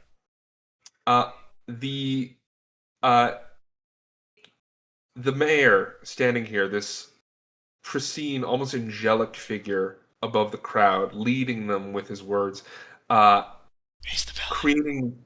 creating this web of certainty over the hearts of these people, leading them to this murder, which you know to be unjust. You watch as he falters briefly. Can I step in there? Unused to the pushback that you're offering, he looks agog, aghast. literally, he sputters briefly before regaining his composure, and his brow furrows. As you see, he scans the crowd, looks directly at you, and you can tell. I'm gonna step in there while he's in that state. Mm-hmm. Absolutely. I'm gonna say, Mr. Mayor, sir, look, if you don't know how the man did it, it's wise to keep him alive until you learn how he did it. Otherwise, he might have accomplices who do the same thing. At that, the crowd does begin to mutter the logic of your argument coming. The impassioned cry from Rowe. Yeah, see, I'm not claim speaking to innocence or guilt. I'm just pointing out that goal was to stop this from happening. It's stupid to cut off a source of information you haven't tapped yet. Yeah, the crowd that was so gung ho, that was just generally like gearing up, thirsty for blood. You can see the doubt washes over them like a wave, muttering uncertainty. People realizing in real time that like this is a human being. This isn't just spectacle. Watermelon. And I'll continue. If you kill this man now, you'll never learn how he did it. At which point the mayor just looks at you, memorizing both of your faces, and says, I don't care how he did it, I just want it over. At which point he points at the executioner. At which point the man condemned, the bag falls away from his face, and you see a boy of 18 years with acne, just a mop of red hair, like wild blue-green eyes, who just looks at the crowds. I didn't do it! At which point, ka-chunk, drop. The body falls. The hangman's math accurate. The neck snaps, but not so much as to tear the head from the body. As this man, condemned to death, dies. And yet, the seeds of doubt are planted, as half the crowd still rallies and cheers at the injustice done here today, but the other half, they mutter, they look at you, and they look at the hanging body of, frankly, a kid, and they start to doubt what just happened. 18 makes him a man. Right? My character doesn't have much empathy. Neither do I. That's why I pointed out the logic of it. Like, it's stupid. That's fine. It's stupid to kill a man that you need information from. So I'm going to continue on towards looking for a hotel. I'm not with these guys. Okay. Yeah. I will ask then, which of you has the highest of this combination of stats? So who has the highest feel and spot? So add the two together. Feel I have and spot. 8 in feel and spot. Feel is a skill. Yeah, feel's a skill and spot's one of the knacks. Spot is a knack. Okay, so 3 for me. 9 for me. Excellent. So I am lowest. Yeah. So, Cortland, you don't see this. Billy, you are literally walking away from the crowd. This isn't why we're here, is what's going through Billy's mind. Wow. As you are looking at the mayor, whose name you still do not know, you look down. Mayor Sanders. Mayor Sanders. You do look at that bolo tie he's wearing, and it's an interesting number because it's not just a bolo tie. It has like a pendant, like an onyx pendant, of a decent size. Like we used to clip the bolo tie together, like on top. And on that onyx, you can see set into it is a very distinctive symbol.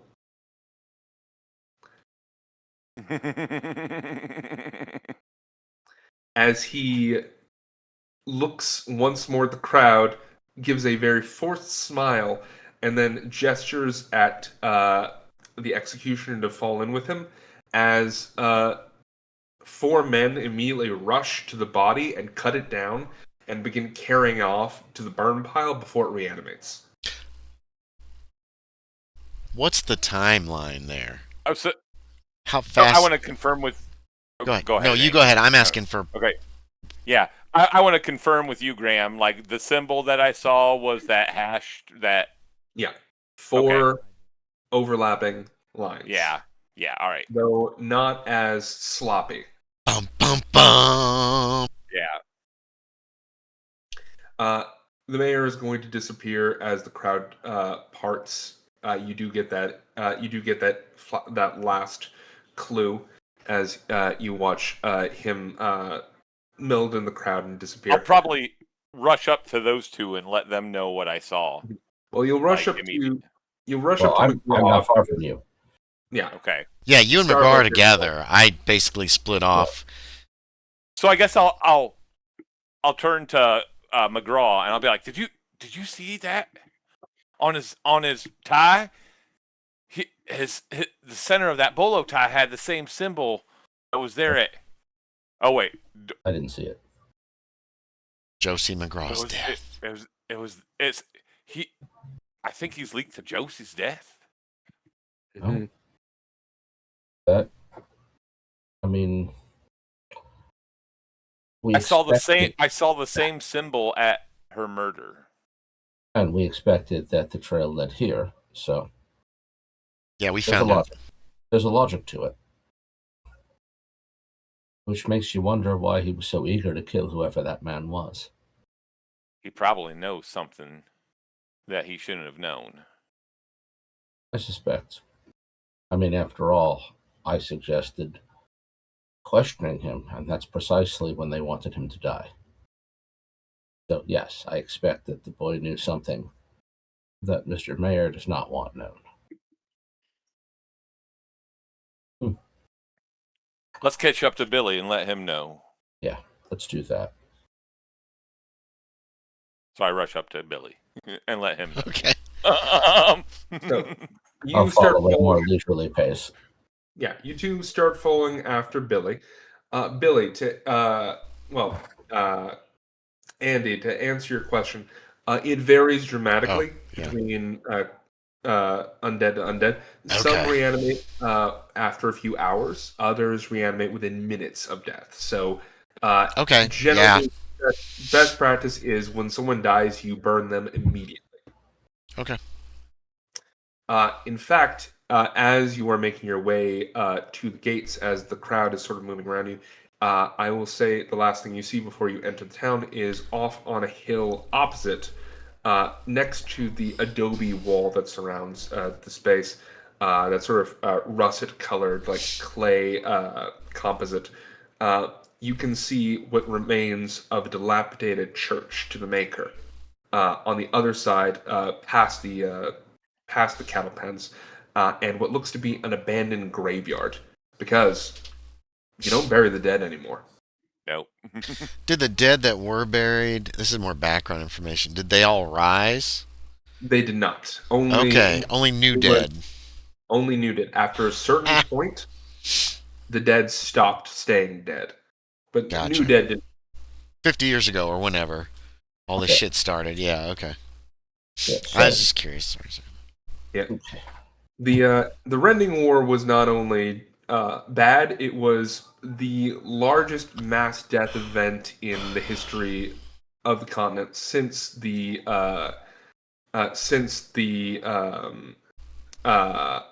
blood Revolution. plague that wiped out the indigenous peoples of the continent. So he's behind this. he's involved. Whether he's behind it, but he might know something about it. Yeah, he's either involved or he knows the people who were. We're not going to be able to touch him. Not easily, no. Not Here, legally, no. Maybe those people Legally. that were all pleading know something. I look at Rowe. He seems to be the most engaged with this hanging. Also- Maybe. It's a point there worth talking to. Yeah. I'll say, because you both did meet your goal of injecting some doubt into the scene of at least starting to get things on your side.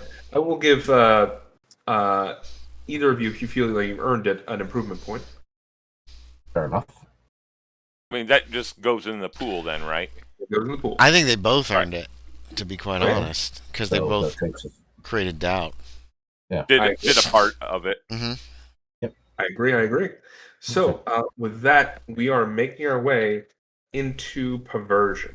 So we are coming to close to the end of tonight. So what I would like to do is finish up with you entering the town for the first time, and then making our way to wherever you're going to stay. Yes, yeah, we didn't find a room. A tavern for sure, yeah. And that way Billy can find him a prostitute to sex with for the night. Hell yes. Oh boy. Yeah, because Billy needs to do some pleasures of the flesh so that he can get some grit back or whatever. Or however that works. Okay. Well, let's go do that then. And some drinking and fall in love with a new girl. I'll do all three tonight. Every night. It's a different one. I love you, Mary Sue. Let me go sleep with your sister real quick and have some beers. So, you walk up the dusty trail, past the livestock, past the gallows, up to the inner walls, also made of adobe, but these stand a little taller. As soon as you pass through this inner gate, which is always kept open between the outer wall and the inner wall, the sound hits you like a wave. The adobe sort of absorbing the general clatter of this walled town. As we see, Perversion is built up, not out, because the town had to recede over time and sort of gather up. It is a U-shaped circular settlement of adobe buildings built into 3 to 4 story fire traps with rope bridges connecting different buildings. Advertisements for businesses are painted on every exposed piece of wall. Walking through the sort of main street as it wraps around in this sort of U shape, you can see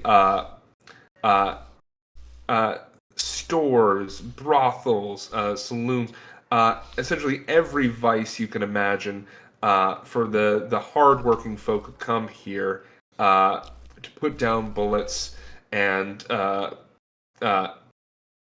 partake of the pleasures of the flesh.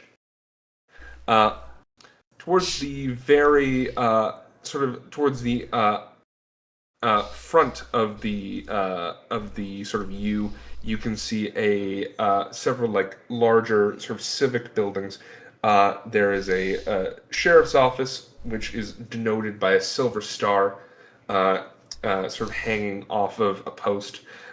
There is a larger building, which you can see has, despite the premium that space is here, has probably the only solid walled fence around it, keeping distance from the rest of the population.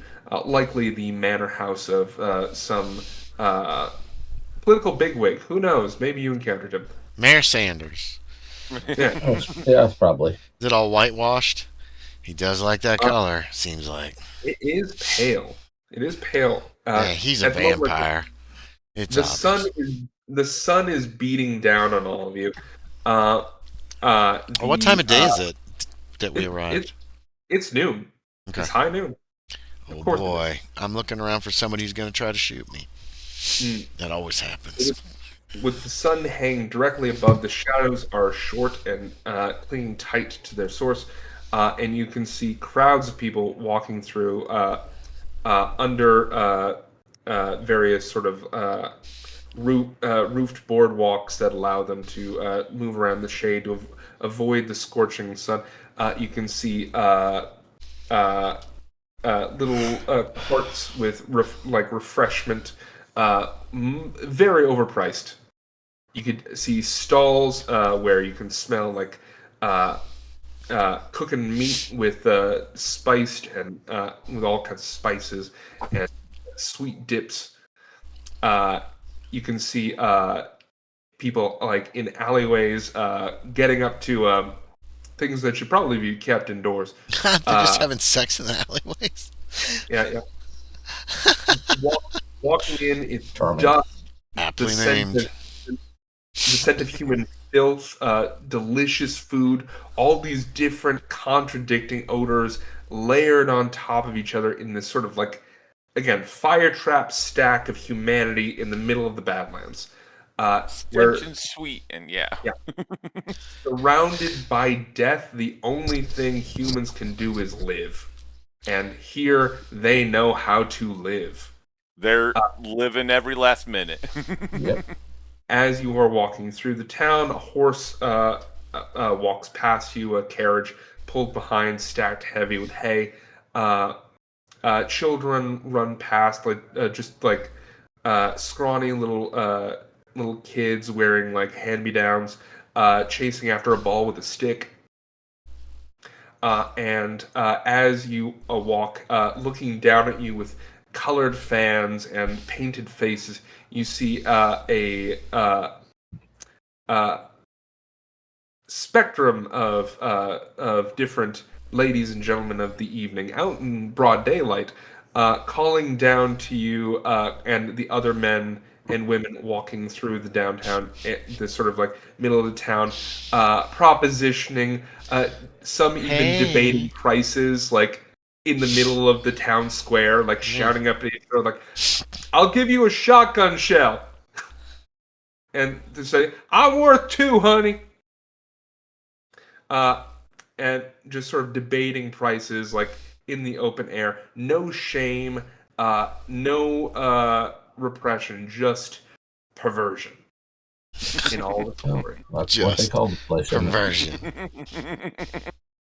And not a church in sight. I thought you said we saw a Well, church. there was one. There's that a was dilapidated. outside of town. Oh, that was outside the wall. That's right. Yeah. Well, So, my question, gentlemen, is what is the name of the inn you find yourselves at? Hotel Blight. Hotel Blight. that sounds charming. Turns out to be the best hotel in town. Absolutely. Okay. So you give us Hotel Blight. I love that. So second off, let's go sort of clockwise from my perspective over to Kevin. Hotel Blight. What does this structure look like I'll be right back. as you approach? Well, if you want it to be one of the better hotels, let's do that. 2 stories with a porch. 2 stories.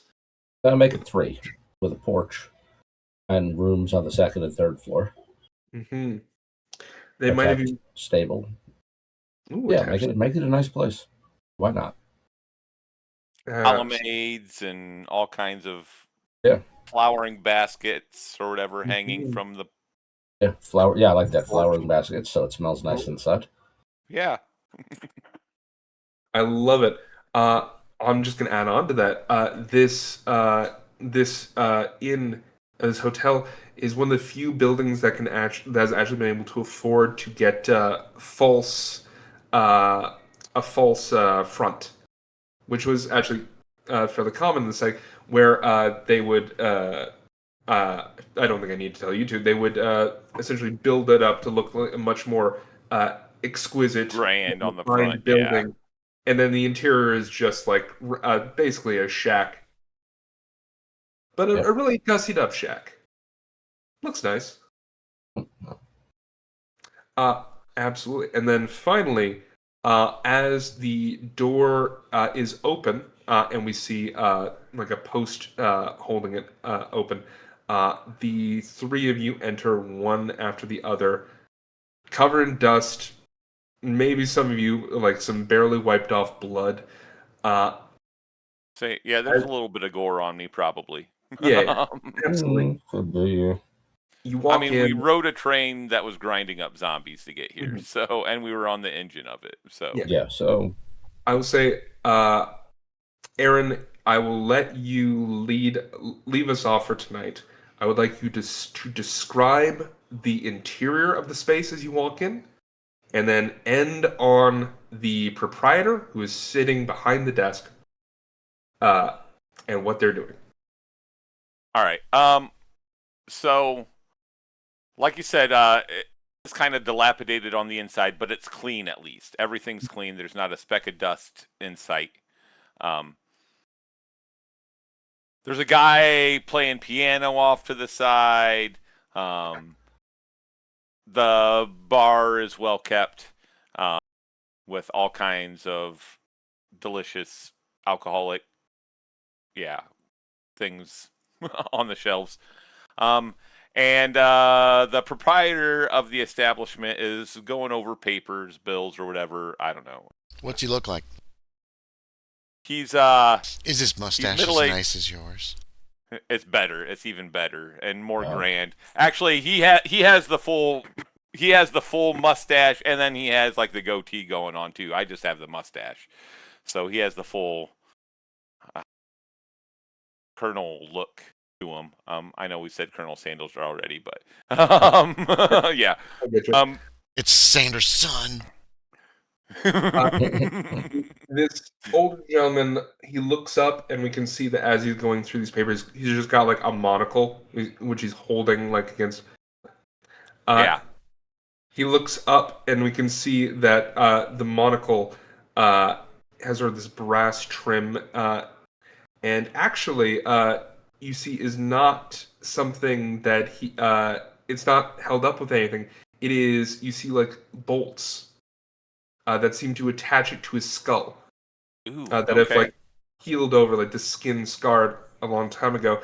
Is it a little green? Is the skin a little green around the brass? Some people have brass. The brass is oxidizing, and as he pushes himself up, you can see that actually this older gentleman, with the wealth that he has from this, has been able to replace one of his limbs with a clockwork prosthetic, which allows for just a little bit of movement as he pushes himself up. You can hear the as he rises, and he puts one hand under his coat, sort of like Napoleon Bonaparte, as he just goes, Guests in Hotel Blight, a wonderful, wonderful day. Gentlemen, allow me to welcome you to the beginning of your journey here in our fair town.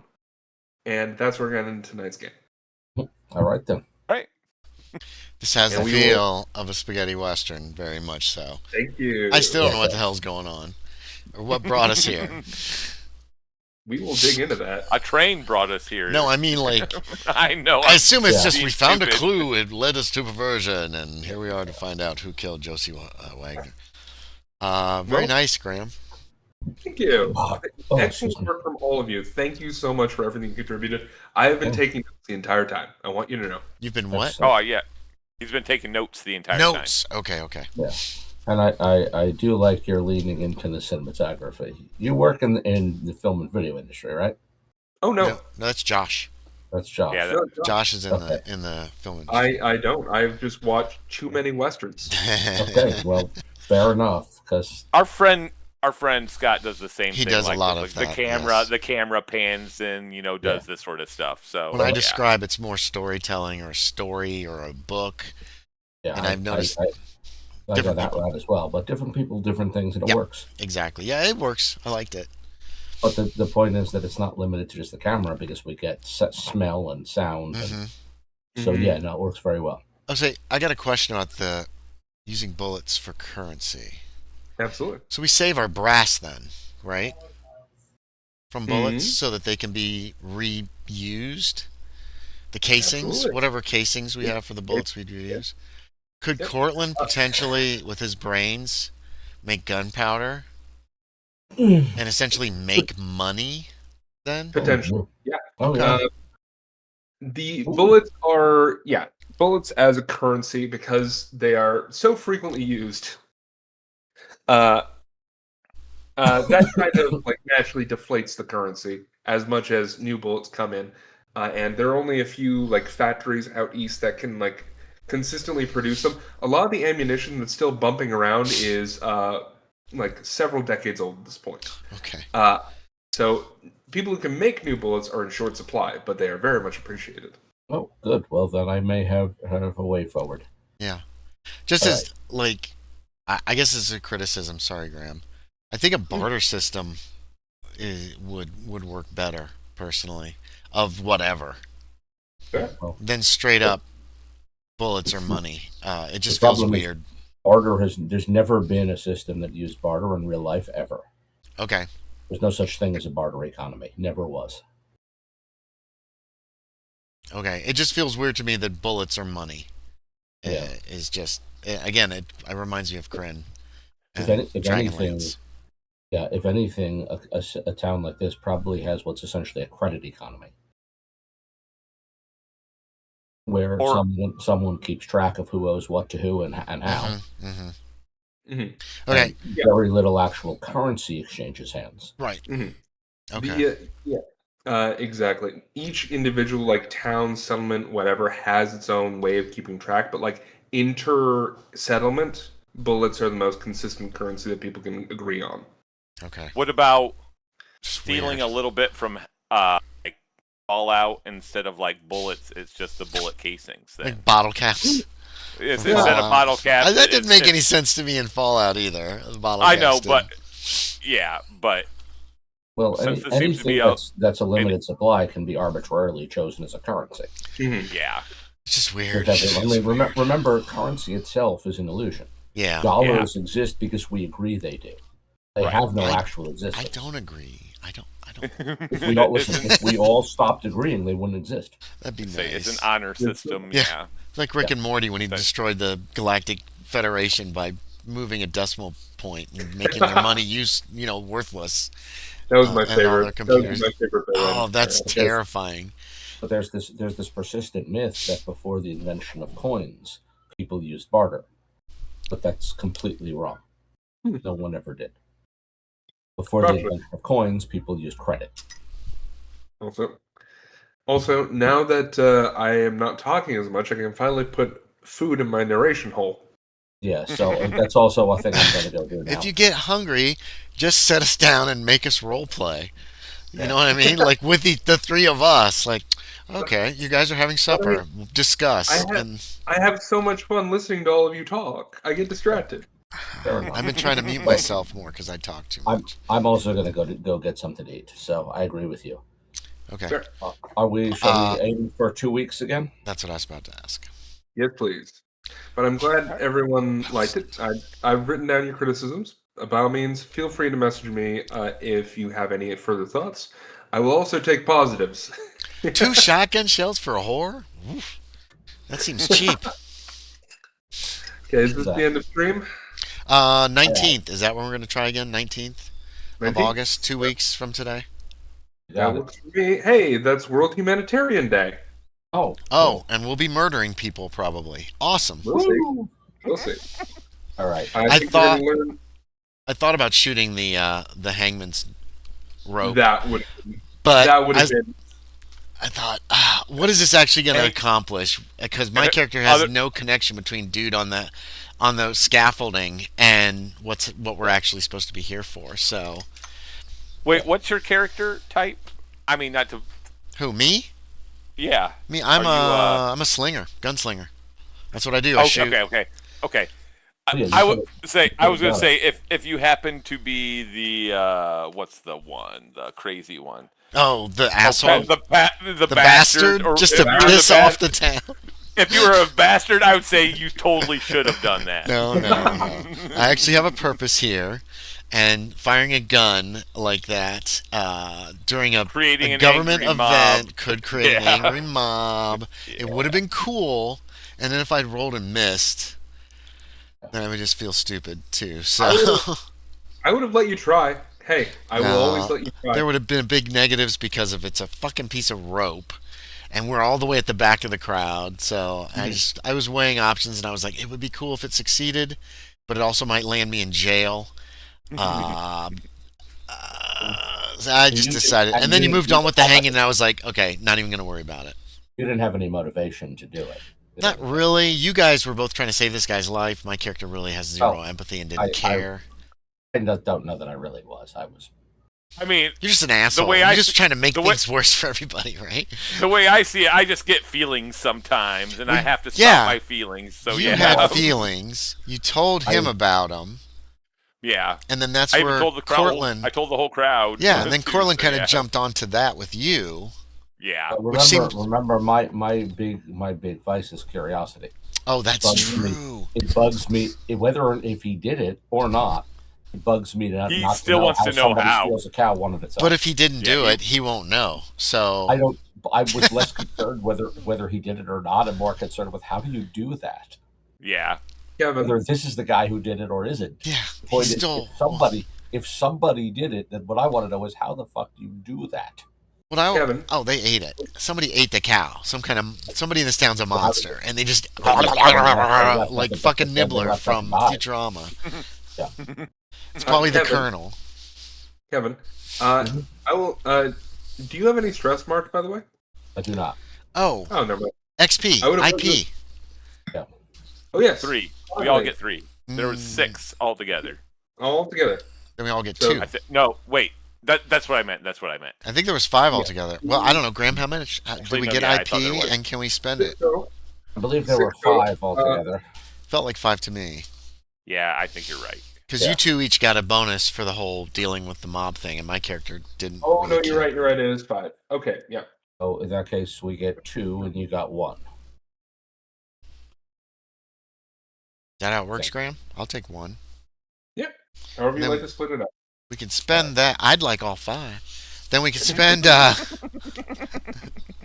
when we get to the next session, at any point you can decide to spend that IP to add a new feature. Okay. You can only add 1 per session. You can, and when you do, you tell us how you either have already had this ability and you're bringing it out now for the first time, or how you are gaining this new ability, this new aspect of your character. Okay. And or we could save. It also. Or we can save them. Yeah, or you can save your IP for later. Because we can get level 3s as well, because we're all level 3s. Yes. Okay. All right. Well, that'll do. Okay, I am now off to find some food. Yes, we're going to end the stream. Anybody who's still here, appreciate you. I don't think anybody is, but that's okay. So, and bye, everybody. See you in 2 weeks. Bye.